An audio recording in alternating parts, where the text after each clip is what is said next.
In the silence of a forgotten prison, dust lies thick on the ground like a second skin, cloaking everything it touches in decades of neglect.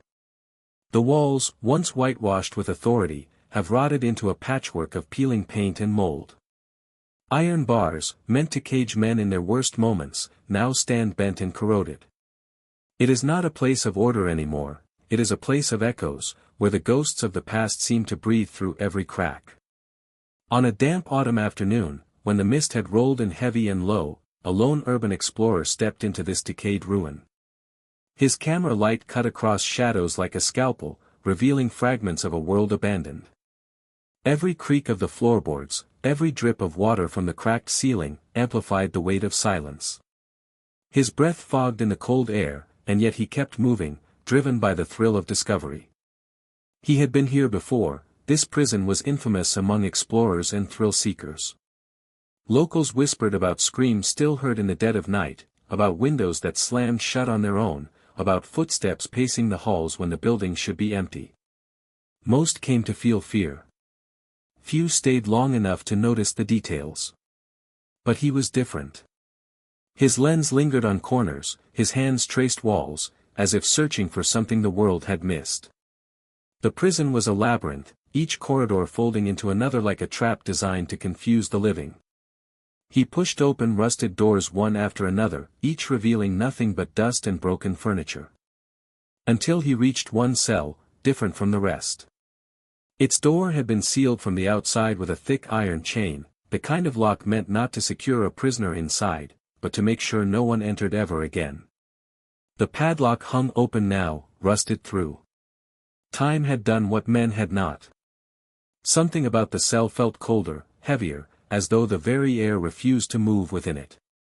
He paused, his flashlight trembling ever so slightly in his grip. The camera recorded every breath, every beat of hesitation, before he stepped inside. The cell was almost bare. A broken bunk pressed against the wall, a rusted sink, the stench of mildew that refused to fade even after decades. But it was the small detail, almost invisible under the film of dust, that caught his eye. On the floor, tucked against the corner, was a single envelope.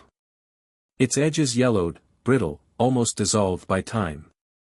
The writing on its surface had faded into near illegibility, but there it was, a name. He crouched, his gloves brushing away layers of dirt, and picked it up. The envelope was unsealed, as though someone had slid it hastily into hiding and never returned to claim it. Inside was a folded piece of paper, stiff with age, its corners cracking as it was unfolded. The handwriting was uneven, jagged, as though written by a trembling hand in dim light. The first few lines were smeared, but enough words remained to send a shiver down his spine. They chose the wrong man, the real killer walks free. If anyone finds this, know that the truth was buried in this place. The word stopped there, abruptly, as if the writer had run out of time or courage. The explorer froze, his flashlight beam quivering over the page. His camera, still recording, captured his silent disbelief. He wasn't holding graffiti, or some prank scribble left by vandals. This was a voice from decades ago, whispering through the dust of history. Questions crashed into his mind all at once. Who wrote this letter? A prisoner who had been locked here, silenced and forgotten. A guard racked with guilt. Or someone else entirely, someone who knew a truth never meant to be revealed. His pulse quickened. The prison suddenly felt less abandoned, as though the eyes of the past were watching him from the shadows. He read the fragment again, his lips moving silently over the words. They chose the wrong man. What wrong man? Which case? Which name had been erased and which had been left to rot? He slipped the letter back into its envelope, holding it carefully like a relic. Already he felt its weight, not just physical, but moral. This was more than a curiosity. This was evidence. A secret left behind in a cell that someone had gone to great lengths to seal away. As he left the cell, the chain dragging against the door with a metallic groan, the silence of the prison seemed louder. His footsteps echoed, not just in the hallway, but in the past. He didn't know it yet, but that crumbling piece of paper would ignite the reopening of a case long thought closed. A case soaked in blood, betrayal, and the kind of secrets that rot not just prisons, but entire communities. For now, the only thing certain was this: somewhere, hidden in the shadows of history, a voice had tried to tell the truth. And decades later, someone was finally listening. But whose truth was it? And why had it been buried in the coldest corner of a prison cell? The letter shook in his hand as he asked himself the one question that would not leave him: if this was the beginning, what else lay waiting inside these walls? Long before the letter was ever found, long before its words whispered of innocence and guilt, the prison itself was already a place heavy with secrets. On the outside, it looked like nothing more than a crumbling shell of gray stone, a relic of another century left to decay. But within those walls, history had been written in blood, fear, and silence. When it first opened its gates, the prison was hailed as a symbol of progress. Officials promised rehabilitation, order, and a new kind of justice. Politicians gave speeches on its front steps, boasting about how this place would be a model for the state, where criminals could be broken down, reshaped, and returned to society as reformed men. But behind the speeches and polished brass, a darker truth was taking root. From the beginning, the prison was built less as a place of hope and more as a fortress of control. Its corridors were deliberately designed like a maze, with narrow passages twisting into blind corners. The architecture wasn't just about confinement, it was about disorientation. Inmates would describe it as a place where you lost your sense of time, your sense of direction, even your sense of self. And it didn't take long for the first cracks to show. Guards, underpaid and overworked, quickly realized they held unchecked power. Whispers of beatings, bribes, and backroom deals began circulating. For many prisoners, survival meant learning the rules unspoken in any handbook: who to pay, who to fear, and when to stay silent. Records show that in its first 2 decades, dozens of men died under suspicious circumstances. Officially, most were suicides or accidents. But letters smuggled out by inmates painted a different picture, of nights filled with screams muffled by stone walls, of men dragged out of cells and never returned. Families wrote to the warden demanding answers, but replies rarely came. If they did, they were curt, dismissive, insisting everything was under control. It wasn't just violence. Corruption spread like rot. Contraband flowed into the prison with astonishing ease: cigarettes, drugs, even weapons. Some guards made small fortunes by turning a blind eye. Others became players in a dangerous economy where prisoners were both customers and pawns. One story, buried in a local newspaper archive, tells of a riot sparked by something as small as a missing ration of bread. Within hours, the prison descended into chaos. Fires were set in the laundry wing. A guard was beaten nearly to death. Prisoners, starved and desperate, climbed onto the roof and waved burning sheets like flags of rebellion. By the time order was restored, 3 men lay dead. The warden called it an isolated disturbance. Those who lived through it called it something else, a warning that the prison itself was boiling from the inside. But the most unsettling rumors weren't about riots or bribes. They were about disappearances. Not just prisoners, but guards too, men who walked in one day and never walked out again. Official reports chalked these up to transfers or resignations, but locals swore otherwise. They told stories of tunnels beneath the prison, of secret rooms where things happened that no one dared put on paper. In the town nearby, people spoke of the prison as though it were alive. Farmers claimed their livestock grew restless whenever the wind carried sounds from the prison yard. Children dared each other to walk past its outer wall at night, listening for phantom chains dragging across the stone. And priests, in hushed tones, admitted that they were sometimes called to perform blessings not for the men inside, but for the building itself. This was the world the letter was found in, a place where fact and myth had fused into something inseparable. It wasn't just a prison anymore. It was a stage where human cruelty and desperation had been performed for generations, each act leaving its mark on the walls. And then there was the sealed cell, the one where the explorer stumbled upon the envelope. Records showed that particular block had been closed off after a violent incident decades ago. The official explanation was vague, safety concerns. But some former guards, when interviewed years later, hinted at something more. One described that wing as cursed. Another refused to even speak about it, shaking his head with a look that suggested fear still lingered in his bones. Was it coincidence that the letter surfaced there, in the very cell chained shut to keep the world away? Or was it hidden deliberately, placed where only time and decay could uncover it? The deeper one looks into the prison's past, the clearer one truth becomes: this was not a place where justice was served. It was a place where stories were buried. Where men could vanish without explanation. Where guilt and innocence blurred into a fog no one dared step into. And yet, within that fog, a voice had tried to speak. A voice that wrote of the wrong man, of a killer walking free. A voice that risked everything to leave behind a fragment of the truth. The prison itself had become part of the mystery, its decaying walls holding on to secrets no court would ever acknowledge. Every brick was soaked in silence. Every chain rattled with unanswered questions. And perhaps the most chilling thought of all, if one letter survived, how many others were lost? How many voices had tried to speak from the darkness, only to be smothered by the very place meant to contain them? The explorer couldn't have known, as he left that haunted cell, that he had unearthed more than just a scrap of paper. He had cracked open the history of a prison built on shadows, and in doing so, invited the ghosts of its past to step forward once again. What he held in his hands wasn't just a letter.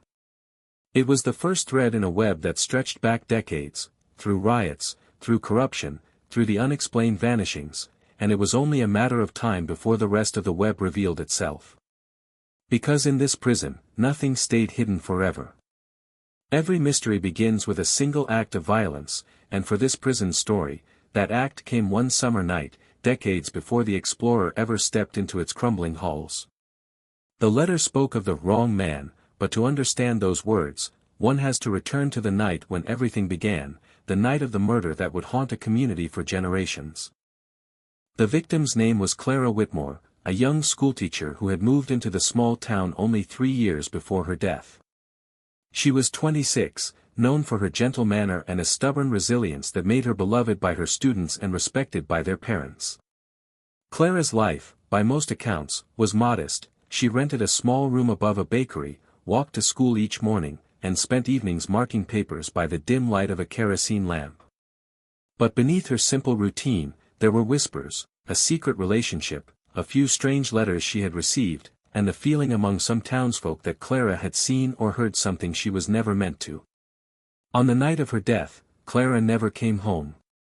Her landlady recalled waiting for the sound of her footsteps on the stairs, but the hours dragged by with nothing but silence. By morning, the alarm spread quickly: Clara was missing.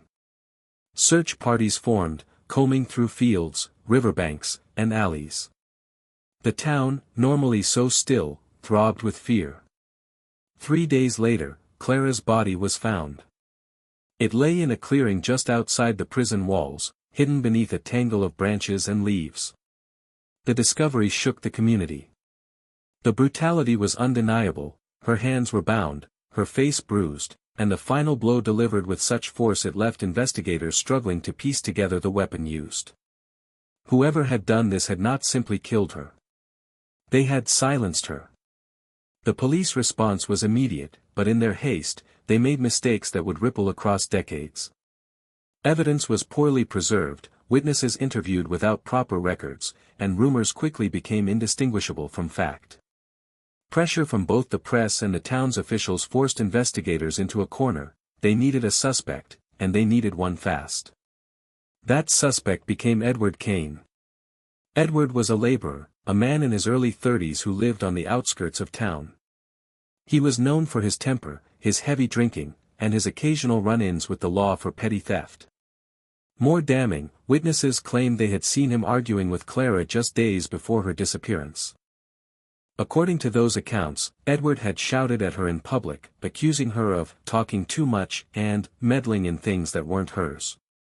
The prosecution's case was simple. Edward Kane, drunk and furious, had followed Clara on the night of her disappearance.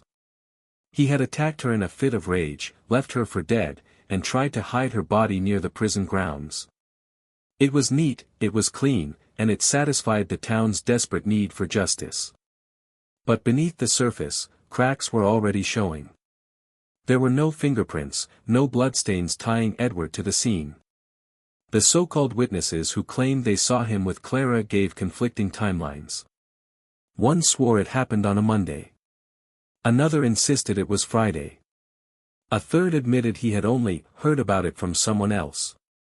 And when Edward was arrested, he denied everything. He admitted he had argued with Clara, yes, she had scolded him for stealing from the bakery, and yes, he had lashed out in anger. But murder? That, he swore, was not his crime. During the trial, Clara's personal life was dragged into the open. Letters she had received, written in careful script and signed only with initials, were entered into evidence. They hinted at someone watching her, someone obsessed. Yet investigators never pursued the author. The prosecution brushed them aside, insisting they were irrelevant distractions. The defense, underfunded and overwhelmed, could not keep up. Edward's lawyer was a man barely out of law school, inexperienced and nervous under the glare of the packed courtroom. He raised objections, but most were overruled. He pointed to the lack of physical evidence, but his voice was drowned out by the emotional testimonies of Clara's grieving students, neighbors, and family. The jury deliberated for less than 4 hours. Edward Kane was found guilty of murder and sentenced to life in prison. The town exhaled in relief. Justice, they believed, had been served. But not everyone was convinced. Even in the days following the verdict, doubts lingered. A prison chaplain later recalled how Edward clung to his innocence with a desperation that bordered on madness. "They picked me because I was easy," Edward had whispered to him during a confession. "Because they didn't want to look too hard. But the one who did it, he walks free." Those words would echo later, resurfacing in the very letter discovered decades on.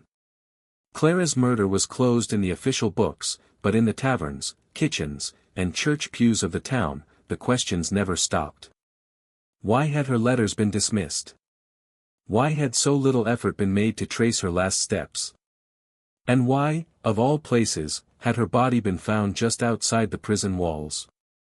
There were whispers that Clara had been seen near the prison in the days before her death, talking to someone through the fence. Others claimed she was keeping notes, writing in a diary that vanished after her body was found. These rumors were never pursued, buried beneath the weight of the verdict. The town moved on, or at least pretended to. Children grew up, the school found a new teacher, and the case faded into history. Edward Kane rotted in his cell, a convicted killer who never stopped proclaiming his innocence. And yet, decades later, when an explorer found an envelope sealed in the dust of an abandoned cell, those old whispers returned.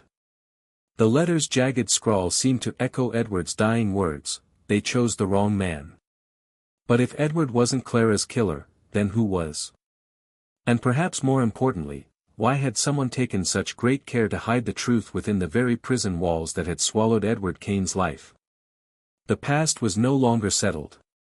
The case was about to be reopened, not in a courtroom, but in the shadows of history itself. Edward Kane's world had narrowed to the dimensions of a single cell. Years of confinement had etched themselves into his face, the corners of his eyes hollowed, his hands calloused from decades of forced labor. The walls of the prison, once looming and intimidating, had become his constant companions, whispering back at him with every groan of metal and scrape of stone. To outsiders, he was a convicted murderer, yet inside, Edward knew he was a man condemned not by evidence, but by circumstance, and the town's desperate need for closure.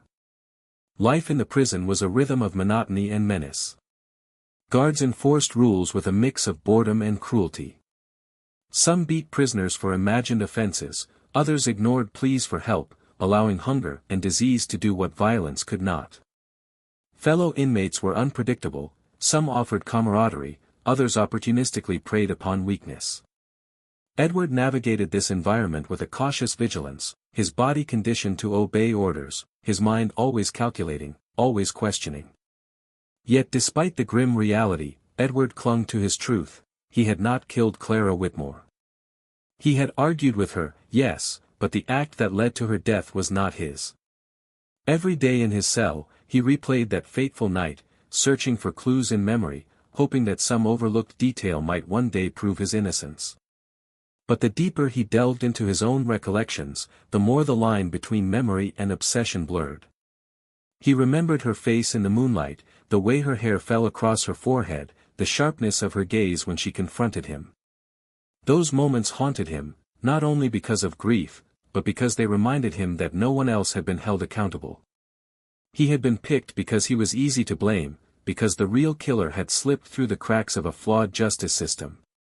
Prison life was not just physical confinement, it was psychological warfare. Edward felt the weight of isolation pressing down on him, a suffocating reminder that the world outside no longer mattered. Letters from his family came sporadically, if at all, filtered through the prison administration with edits and omissions that eroded his sense of connection.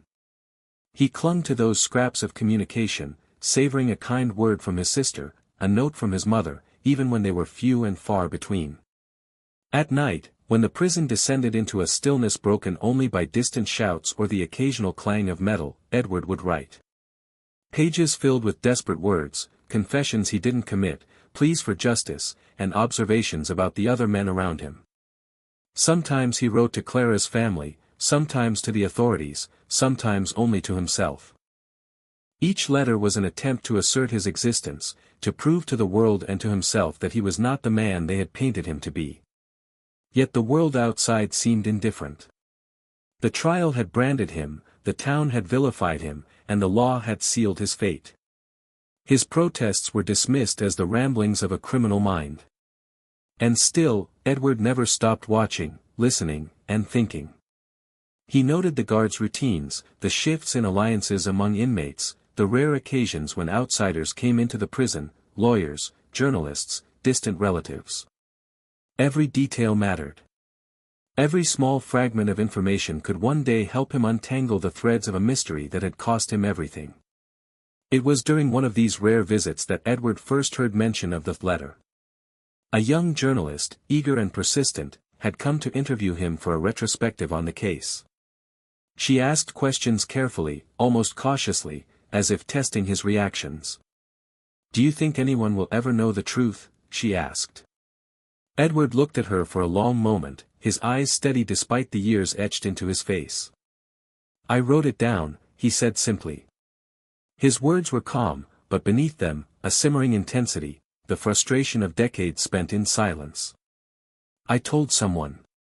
I left a record of what really happened. They'll find it. Someday." The journalist leaned closer, intrigued. "You mean, a letter?" Edward nodded. "Yes. It's hidden. Not here, not where anyone expects. But it exists. I made sure someone would find it." He did not elaborate further. He never would. Even in the few moments of connection he allowed himself with outsiders, Edward remained guarded. There was always the risk of betrayal, of misinterpretation, of the truth being twisted. The real killer had walked free all these years. He could not risk helping them stay hidden. Inside the cell, however, Edward's words and thoughts were raw, unfiltered. He revisited the night of Clara's death endlessly, reconstructing her steps, remembering who was around, trying to pinpoint the invisible hand that had committed the crime.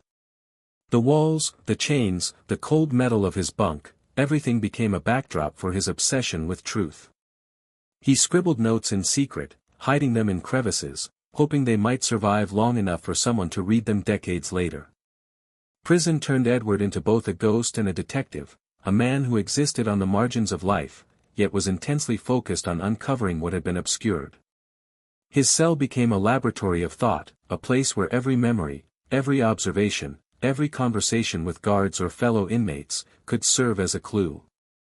Yet even as Edward worked tirelessly in his own mind, doubt lingered, both for him and for the outside world. Could a man so vilified ever prove his innocence? Could a letter, hidden and forgotten for decades, carry enough weight to overturn a conviction? The most haunting question, however, remained: who had truly written the note found years later in the abandoned cell? Was it Edward, desperate to leave a trace of his innocence? Or was it someone else, someone entwined in the dark network that had shadowed the prison for decades? The line between truth and deception blurred. Every revelation risked creating another question. And as Edward Kane's life trudged on behind bars, the weight of the unknown pressed ever harder against the walls that confined him, echoing the one thought that never left his mind: they chose the wrong man. But the question lingered like smoke in the cold, stale air of his cell: would anyone ever listen? The envelope, yellowed and brittle from decades of neglect, had survived the decay of the prison like a fragile time capsule. As the explorer carefully unfolded the letter inside, a chill ran down his spine. It wasn't a simple note, it was an artifact soaked in desperation and secrecy, each word etched with trembling urgency. The ink had faded, the paper stiff with age, but enough remained to convey a message that would reopen the past in ways no one could have anticipated. The first lines were jagged, hurried, almost like the writer had feared interruption. They chose the wrong man. Edward Kane is innocent. I saw it happen. I watched him framed. If anyone finds this, know the truth. He did not kill her. The real killer walks free. The handwriting was uneven, as if written in dim light or under extreme stress. The explorer read the lines aloud, the words echoing off the cold walls of the abandoned cell. There was a sense of urgency, a plea for justice that had been silenced by time. Every sentence dripped with tension, as though the writer had been terrified someone would catch them mid-sentence. But the letter didn't stop there.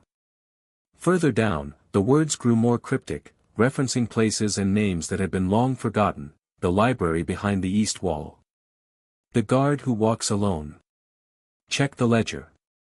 He will lead you. At first glance, these lines seemed almost nonsensical, a jumble of fragments.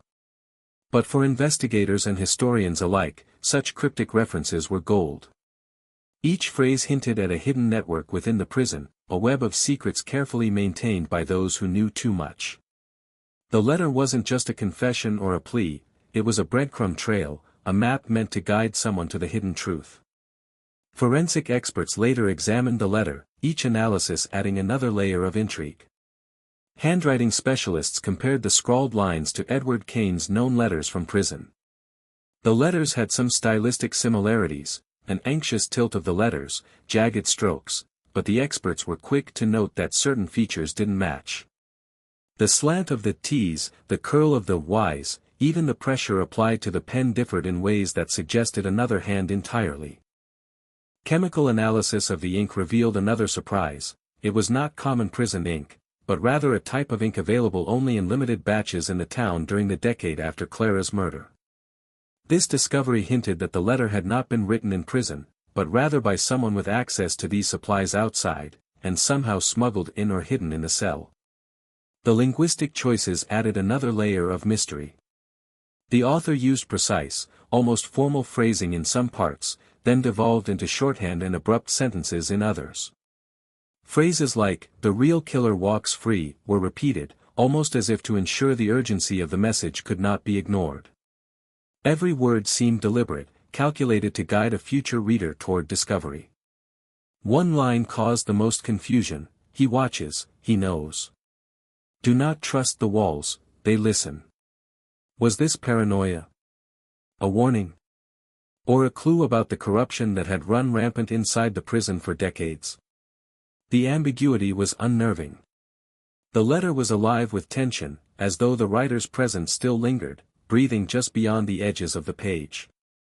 Investigators later followed the hints contained within the letter, checking the library mentioned behind the east wall.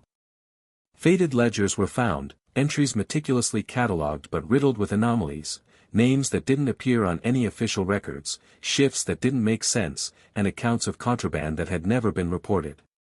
It painted a chilling picture: someone inside the prison had maintained a network, controlling information, movements, and even manipulating outcomes outside the walls. And yet, despite the growing evidence, the identity of the letter writer remained elusive. Edward Kane's name was mentioned, but forensic and handwriting analysis increasingly suggested he was not the author. Could someone have written it on his behalf, out of loyalty, or malice? Or was it the true killer, taunting history, leaving a trail of breadcrumbs to confuse those who would seek the truth? The twist came when forensic linguists noticed a pattern in certain word choices, repeated phrasing, and subtle spelling quirks. These were consistent with a local figure who had long been overlooked during the original investigation. The possibility arose that the letter was part of a broader plan to misdirect attention, to create a narrative that Edward Kane was framed, while simultaneously embedding clues only the persistent would uncover decades later. The revelation electrified the investigation. What had been assumed to be a simple note, an isolated plea for justice, was in fact a complex, layered document, designed to endure the passage of time. Every faded line, every smudged letter, every cryptic reference was part of a meticulously crafted puzzle. And the most chilling aspect? Whoever had written it had calculated its discovery decades later, by someone who would stumble into the decaying cell at just the right moment. As the explorer carefully photographed the letter, he felt the gravity of what he had uncovered. This was not merely a historical artifact, it was a message, a weapon, a confession, and a challenge rolled into one. It demanded interpretation, investigation, and above all, courage to face the truth. And yet, even as experts analyzed its contents, one haunting question remained unanswered: if Edward Kane hadn't written it, then who had? And why had they risked everything to leave behind this fragile trail of breadcrumbs, hidden in the shadowed heart of a prison that had long forgotten him? The letter, delicate and yellowed, trembled slightly in the explorer's hands. It was a relic, yes, but more than that, it was a spark, ready to ignite a chain of revelations that would upend decades of assumed truth, reopening a case the world thought had been closed. The story had shifted. The stakes had escalated. And the search for answers had only just begun. When the letter resurfaced decades later, it wasn't just an envelope of paper, it was a challenge thrown across time. For a group of cold case detectives, this small, yellowed artifact became a haunting call to action. Officers who had once believed Edward Kane's conviction had been final now found themselves staring into the shadows of uncertainty, where decades-old decisions were suddenly being questioned. Detective Laura Simmons, seasoned and meticulous, led the re-examination.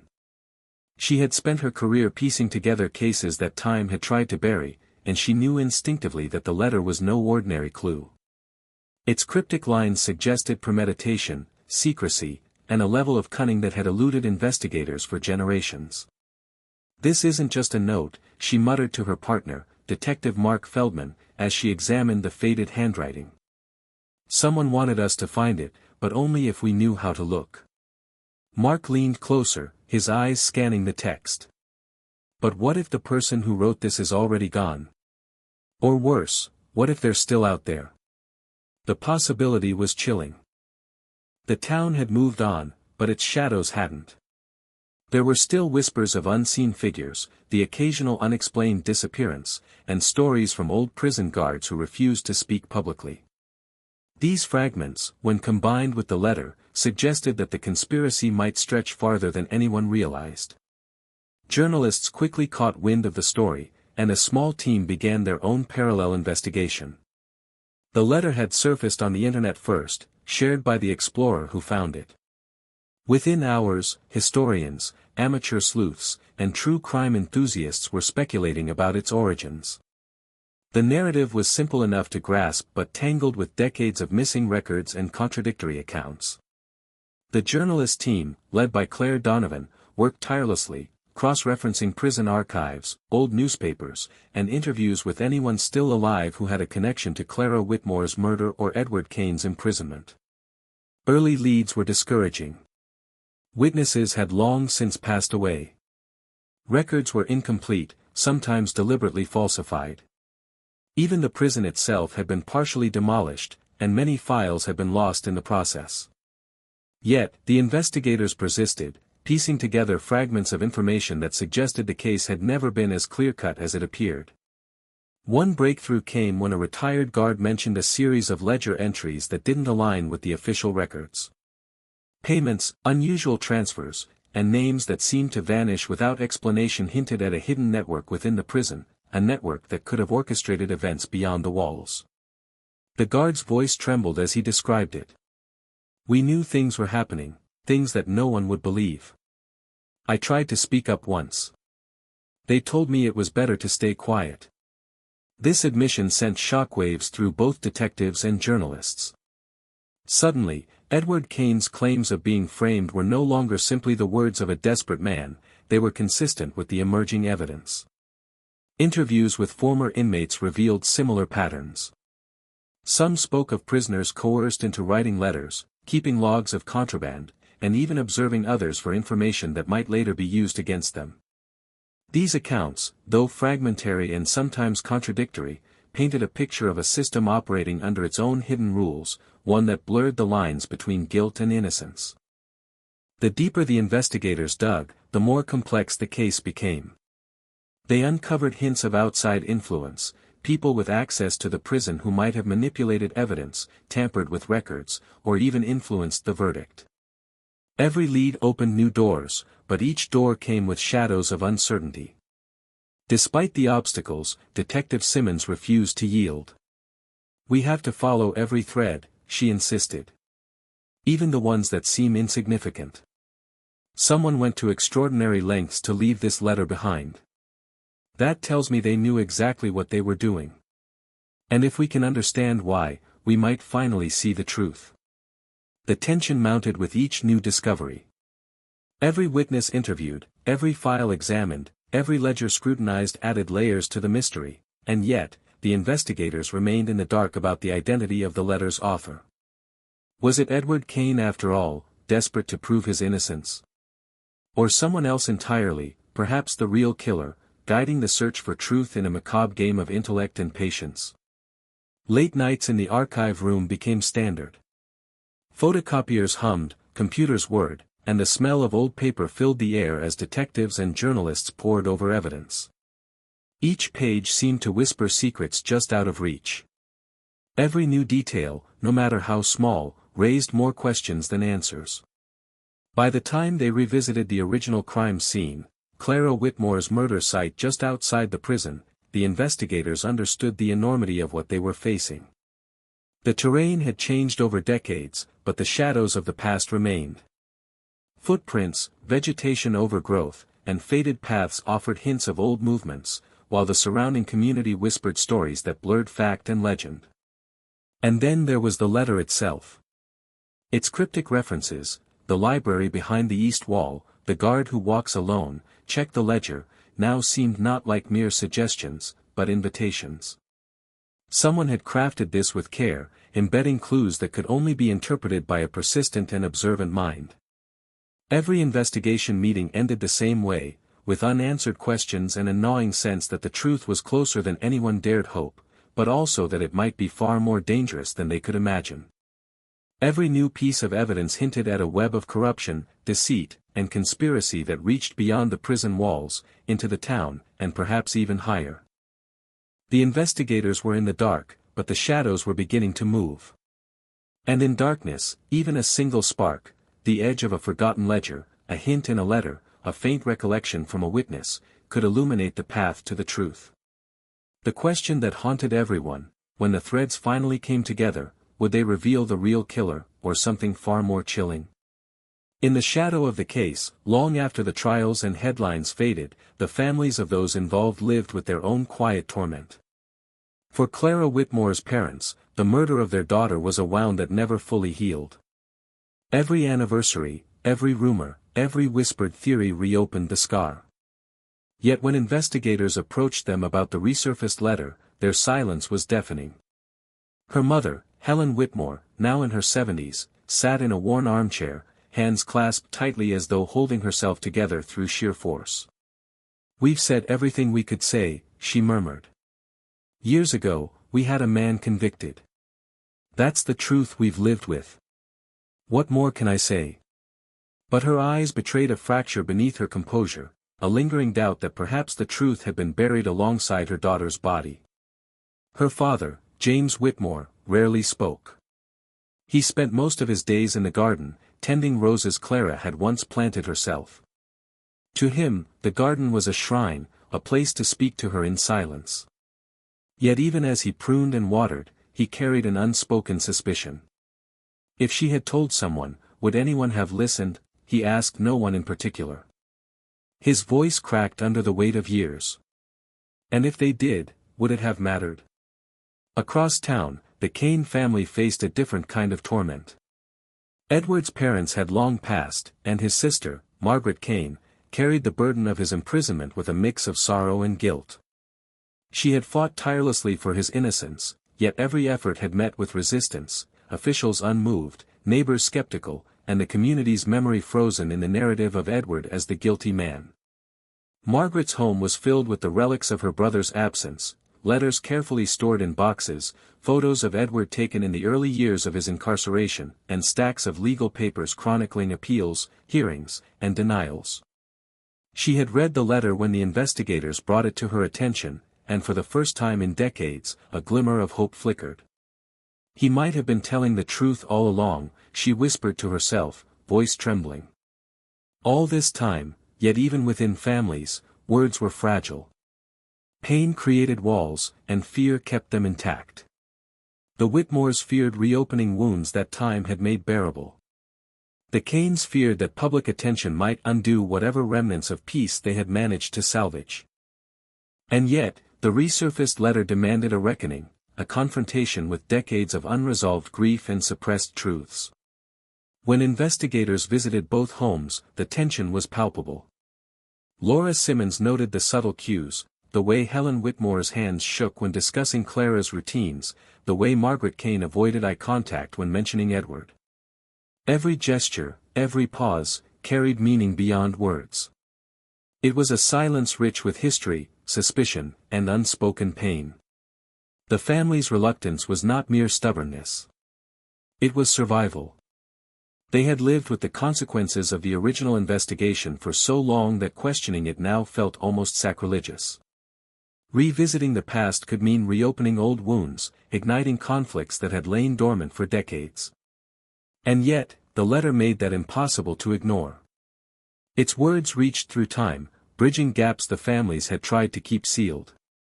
For investigators, this silence was both frustrating and revealing. They realized that the human element, grief, loyalty, fear, was as critical to understanding the case as the documents and evidence. Without the family's perspective, the narrative was incomplete. The emotional undercurrents could guide them to overlooked clues, buried stories, or inconsistencies in memories that had been long accepted as fact. In conversations, small details began to emerge. Helen Whitmore recalled seeing a shadow near the prison on the night Clara disappeared, a detail she had never reported, thinking it irrelevant. Margaret Kane remembered letters Edward had hidden in his cell, fragments of thoughts and observations that hinted at what he knew.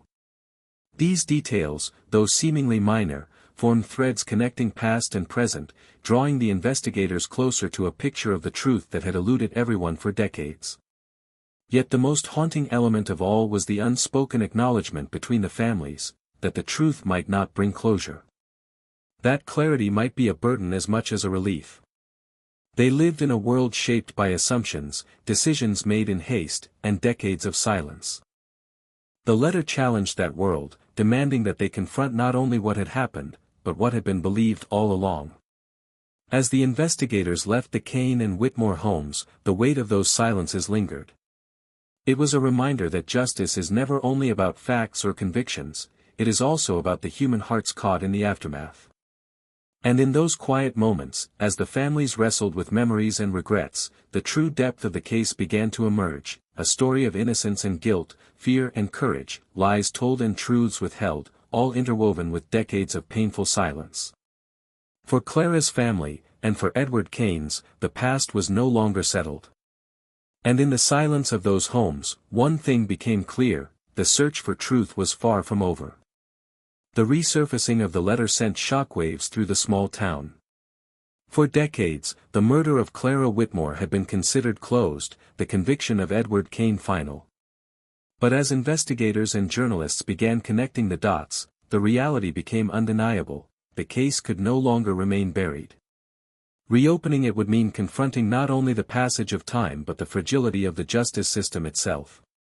Detective Laura Simmons led the effort, coordinating a team of experienced cold case officers.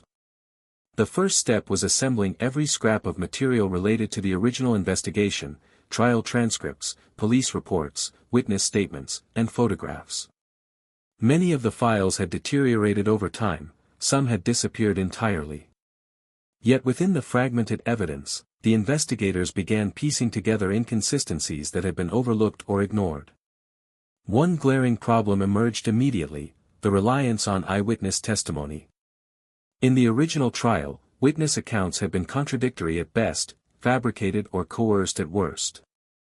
The investigators revisited every statement, comparing timelines, cross-referencing locations, and analyzing patterns of behavior. They noted that several witnesses had connections to prison officials or local authorities, raising the possibility of deliberate misdirection. Meanwhile, forensic experts re-examined the physical evidence. The body, long buried, had been exhumed years earlier for unrelated research, and preserved tissue allowed modern analysis using methods unavailable during the original trial. Trace evidence, fibers, hair, and minute particles, was scrutinized with advanced technology. Patterns emerged suggesting the killer had left behind subtle clues at the scene, overlooked by investigators at the time. At the same time, the letter itself became central to the investigation. Cryptic references, once dismissed as indecipherable, were decoded through meticulous cross-referencing with prison records and local histories. The library behind the east wall, for example, corresponded to a disused record room where ledgers had been stored, long thought lost. Entries within the ledger revealed irregularities, missing logs, payments that didn't match official records, and suspicious transfers. The web of hidden activity was slowly emerging, revealing a system that had manipulated outcomes for decades. Journalist Claire Donovan worked alongside the detectives, digging into the human stories intertwined with the cold case. She interviewed former guards, residents, and even surviving prisoners who had witnessed or participated in events that had never been documented. Many were hesitant to speak, fearing reprisal or tarnishing their own reputations. Yet fragments of testimony surfaced, mentions of secret meetings, bribes, unexplained disappearances, that pointed to a network of influence reaching beyond the prison walls. Legal advisors also weighed in, exploring the mechanisms required to reopen a case of such age. Decades-old convictions are notoriously difficult to challenge, especially when the accused has already served substantial time. But the letter, combined with forensic breakthroughs and eyewitness inconsistencies, created a compelling argument: there had been a miscarriage of justice, and Edward Kane's conviction could no longer be assumed valid. Simultaneously, the investigators considered the societal context. The town had changed over the decades, but the memory of the case remained vivid in the collective consciousness. Reopening it would stir public opinion, bring families back into the spotlight, and challenge long-held assumptions. For Simmons, this was part of the strategy. Public pressure could unlock doors that had remained sealed, encouraging witnesses to come forward and prompting reluctant officials to cooperate. The process of reopening the case was meticulous and grueling. Every document was digitized, every witness statement cross-checked, every piece of evidence subjected to rigorous scrutiny. The investigative team reconstructed timelines with precision, simulating the sequence of events from Clara Whitmore's last day alive to the moment Edward Kane had been apprehended. The gaps were telling. Certain witnesses had conveniently forgotten details, key evidence had disappeared, and the physical layout of the crime scene contradicted portions of the trial testimony. A breakthrough came when investigators revisited the original prison files in relation to the letter's cryptic instructions. Hidden ledgers and maintenance logs revealed that the wing where the letter was found had been sealed shortly after Clara's death, following a violent incident involving both guards and prisoners. The timing suggested the letter had been deliberately hidden, a message left to survive the passage of time and to reveal itself when the right eyes discovered it. Meanwhile, Edward Kane, long removed from public life, was now contacted through his sister, Margaret. Hearing of the letter's discovery and the investigation's progress reignited a fire within him that had smoldered for decades. He agreed to cooperate fully, recounting details of his imprisonment, his writings, and his observations over the years. His testimony, combined with modern forensic evidence, added a human dimension that had been missing from the original trial. For the first time, Edward was not merely a defendant, he was a source, a witness to the hidden machinations within the prison. As investigators pieced together these threads, a chilling pattern emerged. Someone had exploited the prison's secrecy and the town's desire for closure to manipulate the narrative. Innocent lives had been derailed, false memories cemented, and decades of history rewritten. The question remained, who had orchestrated this? And why had they waited so long to leave behind a clue, in the form of a fragile letter tucked away in an abandoned cell? The stakes were higher than ever. If the case was reopened, decades of assumptions would be challenged. Powerful figures who had remained unaccountable might be exposed. The town would be forced to confront uncomfortable truths about corruption, injustice, and human fallibility. And at the center of it all was Edward Kane, the man who had been punished for a crime he did not commit, and whose life, long confined to a cell, was finally intersecting with the pursuit of truth.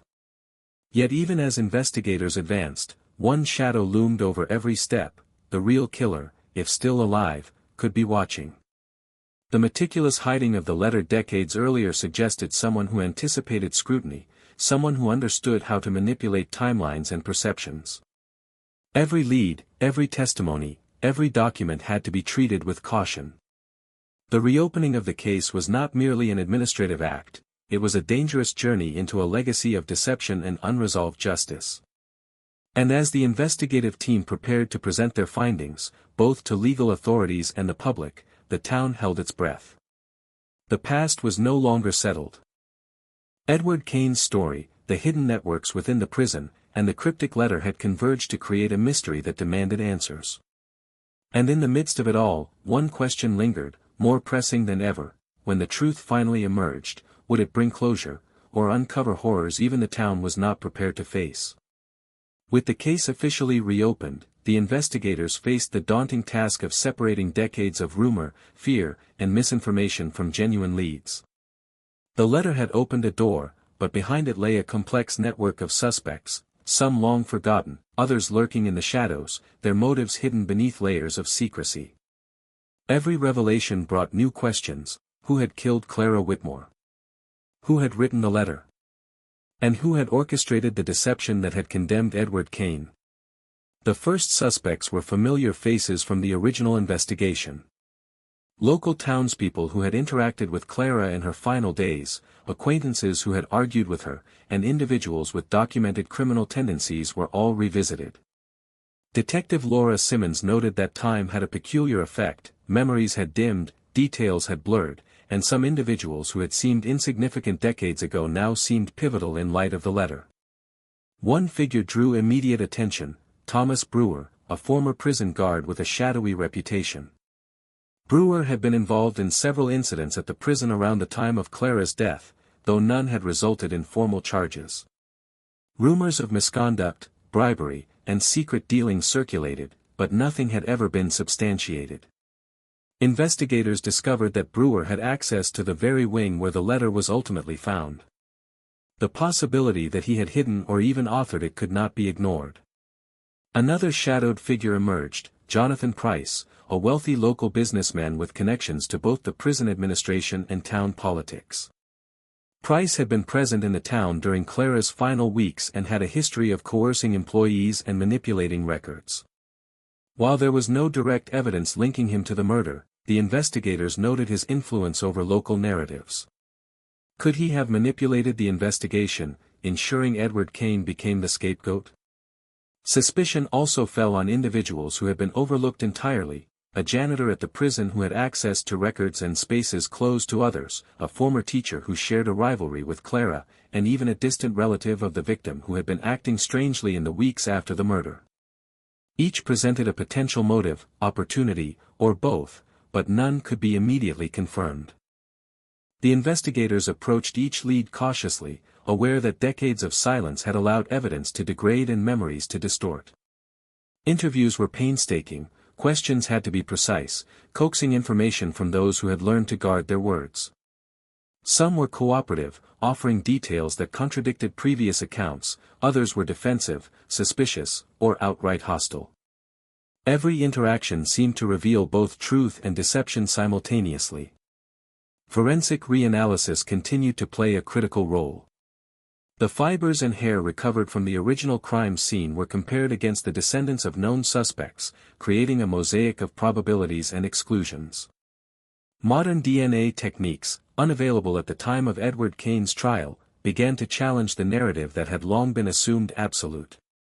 Each result either eliminated a suspect or subtly shifted the focus, narrowing the field while increasing the stakes.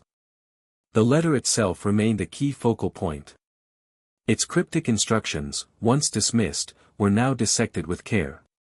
Phrases like, "the guard who walks alone," and "check the ledger," were reinterpreted in light of new information. The ledgers contained entries that suggested coordinated deception, implicating individuals who had long evaded suspicion. Patterns emerged, transfers, misreported activities, and sudden disappearances, that hinted at a broader conspiracy reaching beyond a single act of murder. Yet with each revelation, the shadows seemed to deepen. Some suspects had vanished, leaving incomplete records. Others had died, taking secrets with them. And some, aware of the investigation's resurgence, had become elusive, their movements monitored but their intentions unclear. The investigators realized that solving this case was not merely about uncovering a murderer, it was about unraveling a complex web of manipulation, deception, and decades-long concealment.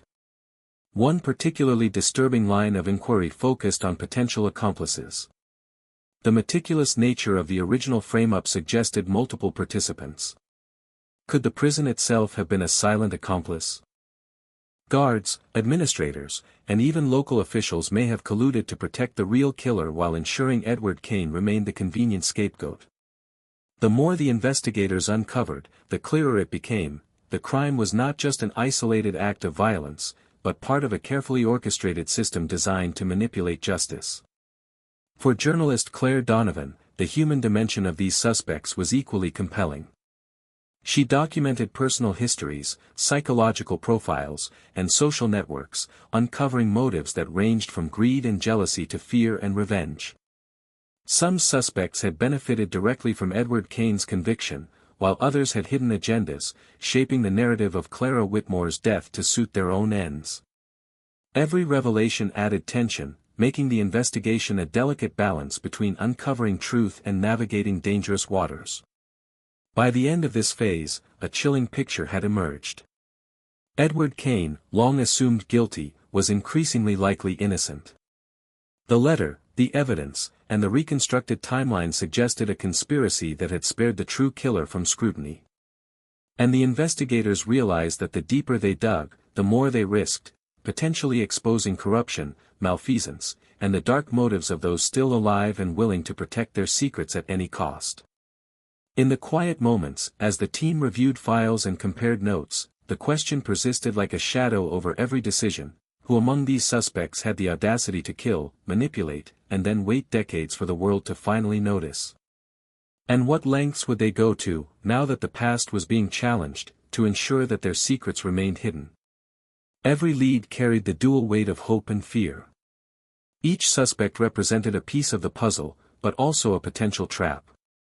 The investigators knew that revealing the truth would not only redefine Edward Kane's life, but also shake the foundations of the town itself.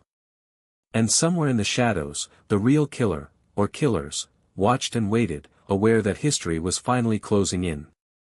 The case had shifted from investigation to revelation, from mystery to an impending confrontation with truths long concealed. And the shadows surrounding every suspect were no longer passive, they were active, alive with secrets, and ready to challenge anyone who dared pursue them. Months of painstaking investigation had led to a crescendo of tension. Detectives, journalists, and forensic experts had pieced together fragments from decades-old files, cryptic letters, and fading memories. The web of deception surrounding Clara Whitmore's murder was vast, tangled with misdirection, corruption, and calculated silence. Yet in the midst of this chaos, a breakthrough emerged, unexpected, electrifying, and profoundly unsettling. It began with a careful review of the prison ledgers referenced in the letter. Hidden within layers of routine entries, investigators discovered a sequence of anomalies, repeated misreporting of prisoner movements, unexplained absences, and irregular deliveries of ink and paper to Edward Kane's cell wing. At first glance, these could have been clerical errors. But cross-referencing these entries with surviving personnel files revealed patterns too deliberate to ignore. Someone had meticulously manipulated records to create the appearance of Edward's guilt while hiding other actors' involvement. Simultaneously, forensic analysis provided another pivotal piece.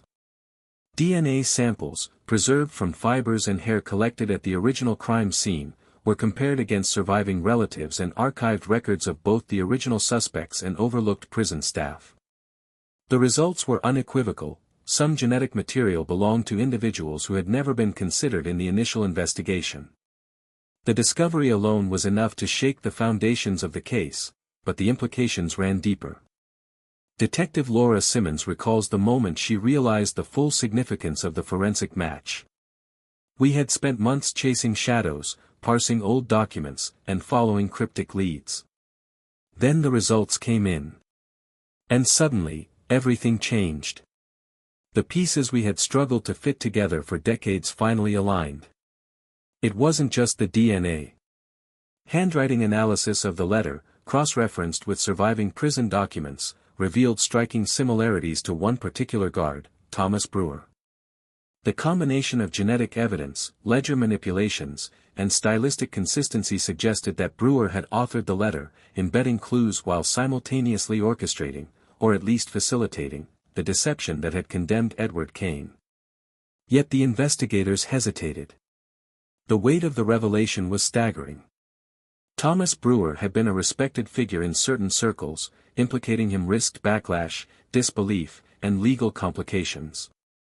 And more chillingly, it raised questions about the broader network that had enabled such a miscarriage of justice. Were there others still alive who had been complicit? Could the town itself, or remnants of its institutions, be implicated in concealing the truth? Journalist Claire Donovan worked to corroborate the breakthrough through interviews and archival research. Former inmates recalled Brewer's unusual access to restricted areas, his subtle influence over record-keeping, and moments where he had subtly directed attention away from certain prisoners, including Edward Kane. A pattern of intimidation, manipulation, and surveillance began to emerge. Brewer was not merely a guard, he was a puppeteer within the prison's hidden ecosystem. As investigators dug deeper, the letter's cryptic instructions took on new meaning.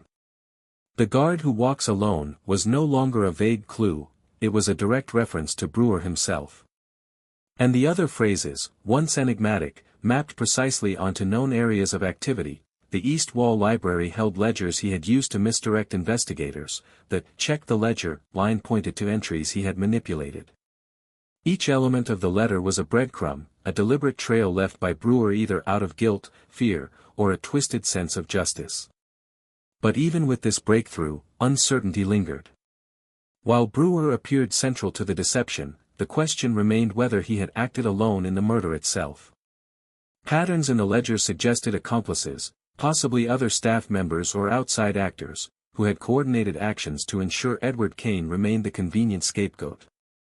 Detectives had to consider the chilling possibility that the real killer had walked free for decades, shielded by a network of those sworn to uphold justice.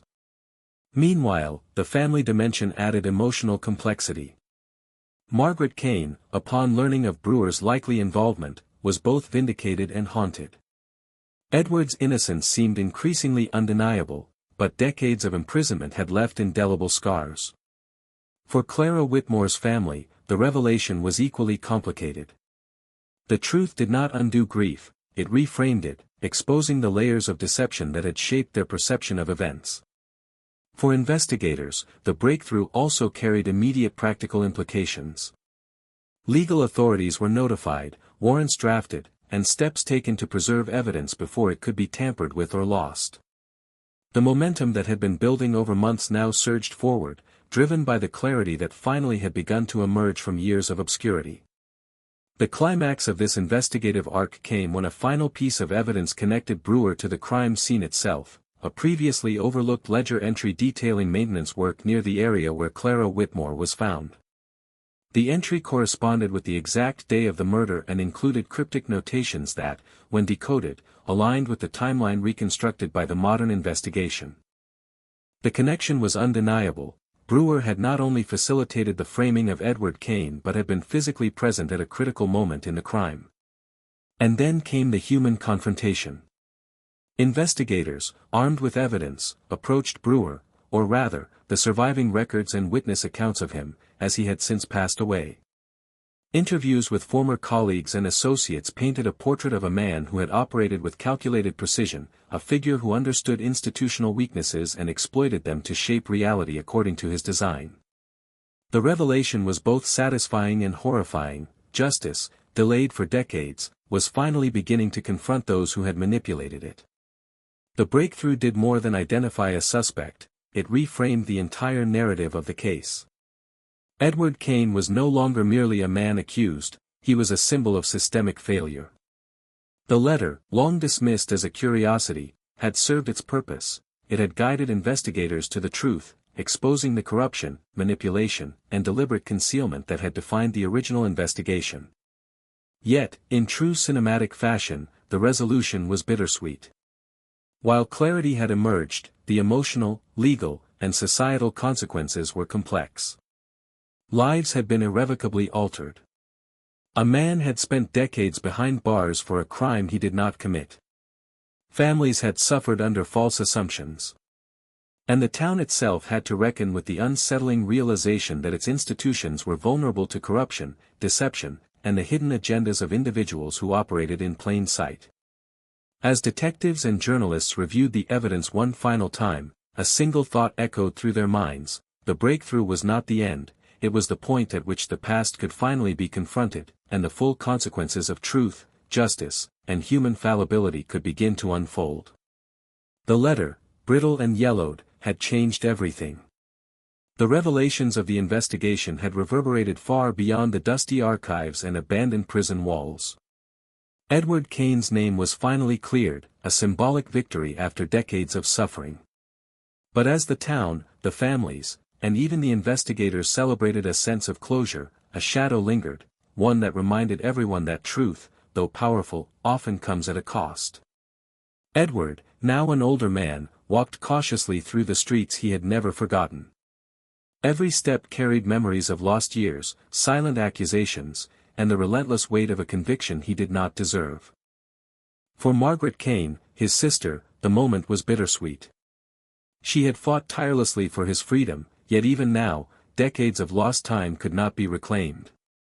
When they embraced, it was a quiet recognition of survival, of resilience, but also of irrevocable loss.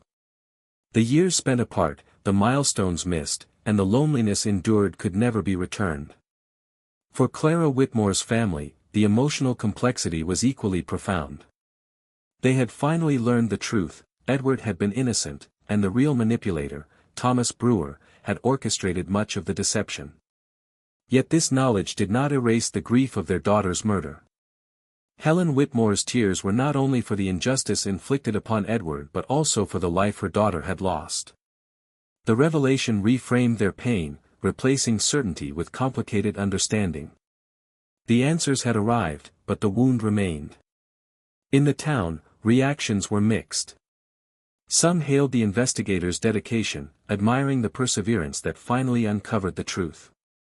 Others were unsettled, disturbed by the realization that a man had been wrongly imprisoned for decades, and that the systems meant to protect justice had been manipulated. Rumors circulated, debates ignited, and a renewed awareness of institutional vulnerability spread through the community. The case had shifted from a story of tragedy to a cautionary tale, illustrating the fragility of truth and the enduring consequences of deception. Yet the most haunting element of all was the letter itself. That fragile, yellowed piece of paper had survived decades of decay, neglect, and indifference. It had carried a voice across time, a plea for justice that could not be silenced. Even now, as the case reached its conclusion, the letter remained a symbol of both revelation and mystery. Who had risked so much to leave it behind? Was it an act of guilt, of conscience, or of calculated manipulation? Its presence reminded everyone that some mysteries are never fully solved, that truth is often layered, and that history carries shadows that linger long after the facts have been uncovered. Investigators and journalists reflected on the journey that had brought them here. Every lead, every interview, every piece of forensic evidence had been a step toward understanding, but it had been the patience to pursue the smallest details, the persistence to follow the cryptic clues in the letter, that ultimately illuminated the hidden truths. For Detective Laura Simmons, the case was both a professional triumph and a moral reckoning. She had witnessed firsthand the profound impact of injustice, the complexity of human motivation, and the delicate balance between evidence, interpretation, and empathy. In the quiet moments, she contemplated the broader implications. Edward Kane had been a victim, yes, but so too had been the town, the families, and even the investigators themselves, ensnared in the long web of deception. The breakthrough had resolved one set of questions, yet it left others unresolved. How many other injustices had been hidden by similar manipulations? How often does history obscure the truth until someone dares to look closer? These were questions without easy answers, lingering like echoes in the empty corridors of the abandoned prison. Claire Donovan, the journalist who had chronicled the investigation, wrote her final article with a mix of triumph and melancholy. She captured not just the facts but the humanity, Edward's resilience, the Whitmore's grief, the investigator's diligence, and the enduring power of a single letter to rewrite history. Her words painted a portrait of a story that was as much about human courage and failure as it was about crime and justice. The prison itself, now silent and decaying, seemed to hold its breath in acknowledgement of the truth finally uncovered. The cells where secrets had been hidden, the walls that had witnessed decades of manipulation, and the corridors that had echoed with both innocence and guilt stood as reminders of what had transpired.